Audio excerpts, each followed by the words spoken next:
बिजली भी जोरदार कड़क रही है, तो मैंने सोचा था कि आप लोगों के लिए वीडियो बनाऊं। Oh my God.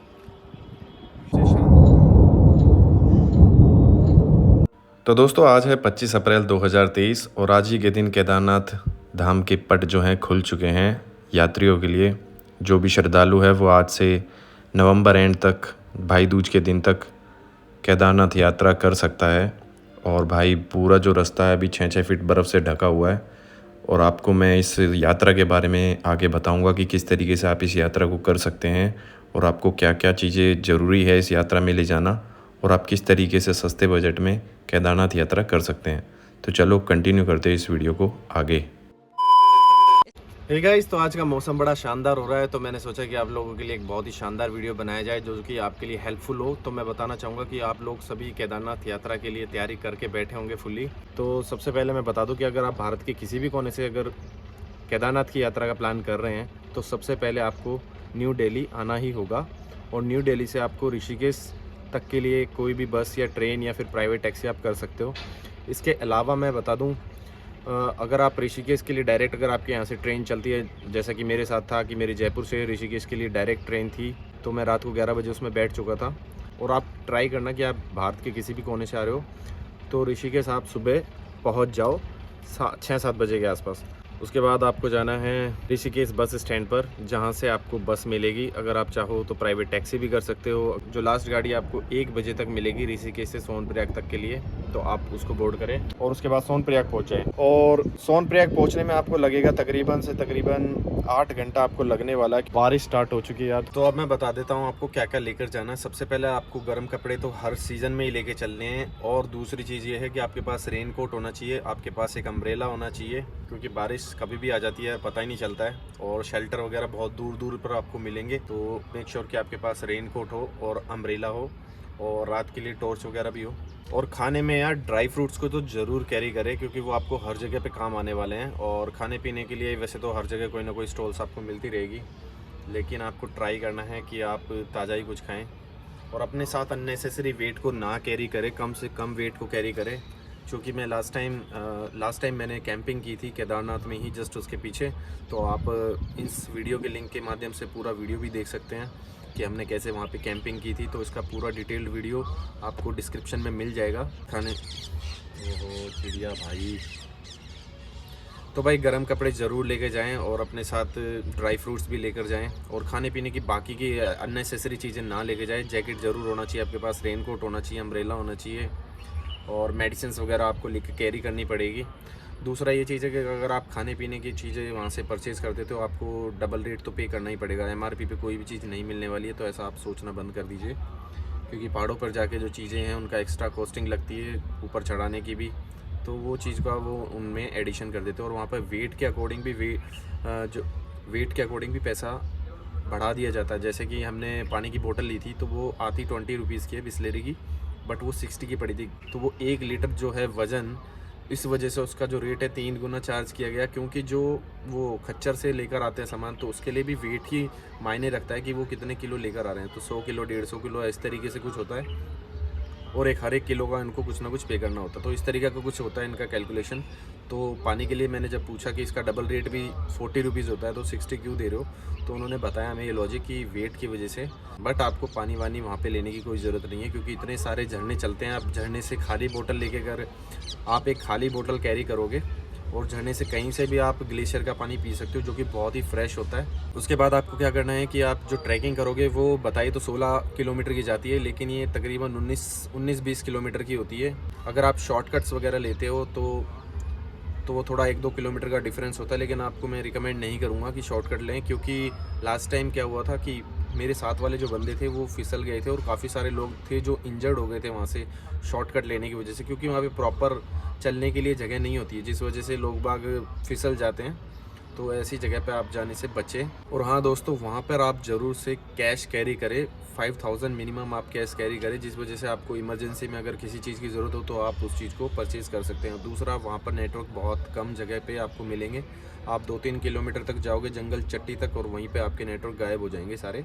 तो आपको हार्डली कहीं ना कहीं नेटवर्क मिलेगा, बाकी कहीं भी नेटवर्क नहीं मिलने वाला है। तो आप ऑनलाइन पेमेंट तो भूल ही जाइए। तो इसलिए थोड़ा सा कैश कैरी करें ताकि आप अपनी ज़रूरत के सामान रास्ते से परचेज़ करके ले सकें। और भाई खाने पीने की व्यवस्था जो वहाँ पर है वो सही नहीं है, तो आलू पराठे और कुछ थोड़ा बहुत मिल जाएगा जो भी है, बाकी ज़्यादा कुछ वैरायटी वहाँ पे नहीं मिलने वाली। और टेस्ट के लिए आप सोचना बंद कर दीजिए, टेस्ट नहीं मिलने वाला वहाँ खाने में।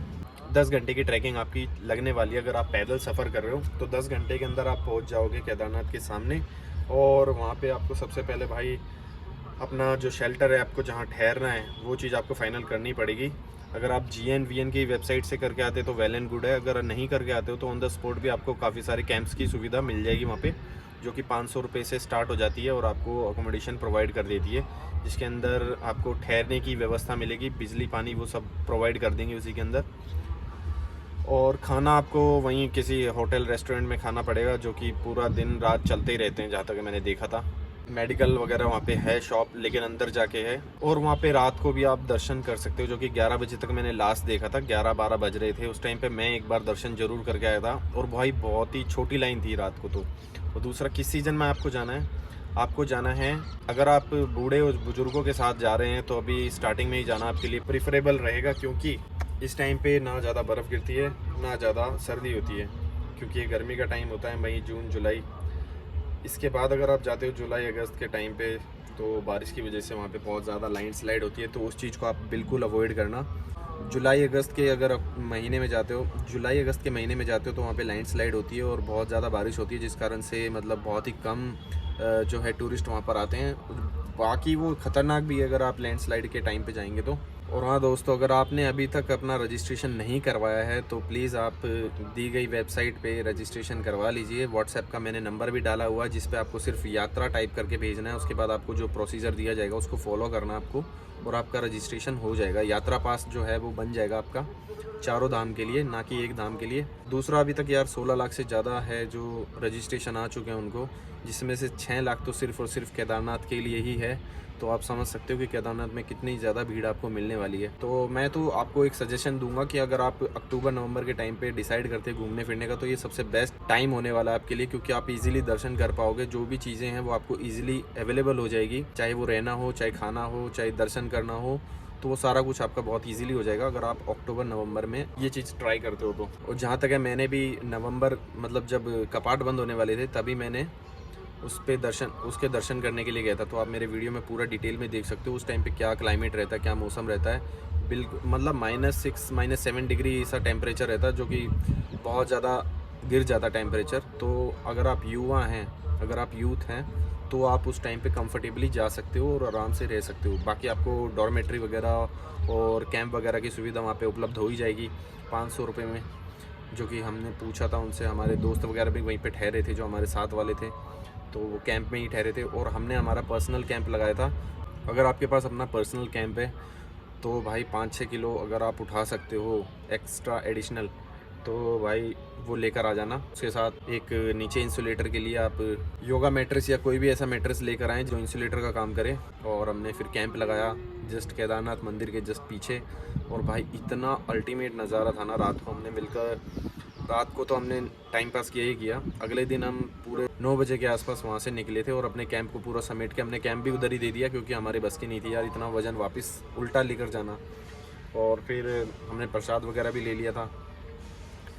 तो इतना सब कुछ आप केदारनाथ ट्रिप पे कर सकते हो। और एक रात तो वहाँ ठहरना ही ठहरना, आपको जल्दबाजी नहीं करनी है। आपको एक रात ठहरना ही है, और एक रात ठहरने के बाद ही आप वहाँ से निकले सुबह दर्शन करने के उपरांत। और हाँ भाई, 2-2 किलोमीटर लंबी लाइनें होती है और समटाइम्स 3-3 किलोमीटर लंबी लाइनें हो जाती है वहाँ पे केदारनाथ दर्शन के लिए। तो आप सुबह 4-5 बजे से लाइन में लग जाए तो बेस्ट रहेगा, तो आपके दर्शन ईजीली हो जाएंगे। और हमने भी यही किया था कि हमने एक बंदे को सुबह सुबह लगा दिया था लाइन के अंदर, तो वो जैसे हटा तो फिर मेरे भाई लग गया, फिर वो हटा तो फिर मैं लग गया। इस तरीके से हमने मतलब रोटेशन करके वो लाइन को मेंटेन रखा। तो इसी तरीके से आप भी कर सकते हैं। अगर आप 4-5 लोगों का ग्रुप है तो एक बंदे को लाइन में खड़ा कर दे, उसको मतलब 2 घंटे के लिए कोई खड़ा हो जाए, 1 घंटे के लिए कोई। तो इस तरीके से आप लाइन के अंदर मेंटेन कर सकते हैं अपना जो नंबर है। तो इस तरीके से आप इजीली दर्शन भी कर पाओगे और बहुत अच्छे से एंजॉय भी कर सकोगे। और यार देखो, बात करते करते रात हो गई, पता ही नहीं चला। ये मुझे ऐसा लग रहा है कि जैसे मैं अपना फ़र्स्ट व्लॉग कर रहा हूँ, क्योंकि मैं फ़र्स्ट व्लॉग में भी यही कर रहा था कि सुबह से शाम हो गई थी। और आज भी सेम वही चीज़ हो रही है कि मैं सुबह से आप लोगों के लिए कंटेंट बना रहा हूँ। तो देखिए, सुबह से शाम हो गई और ये शाम का सूरज ढल रहा है अभी मेरे पीछे। तो भाई अभी सनसेट हो चुका है, तो इस सनसेट के साथ ही इस वीडियो को भी एंड करते हैं। तो कुछ चीज़ें अगर मुझसे पूछनी है तो डायरेक्ट आप कमेंट सेक्शन में लिख सकते हो, तो मैं उसका रिप्लाई ज़रूर करूँगा। मैं एक भी कमेंट का रिप्लाई ऐसा नहीं कि मैं छोड़ देता हूँ, तो आप निश्चिंत होकर मुझे कमेंट कर सकते हैं, मैं हर एक कमेंट को रिप्लाई करूँगा। तो चलो दोस्तों, इस वीडियो में इतना ही था, मिलते हैं किसी अगले वीडियो में। Till then, piece.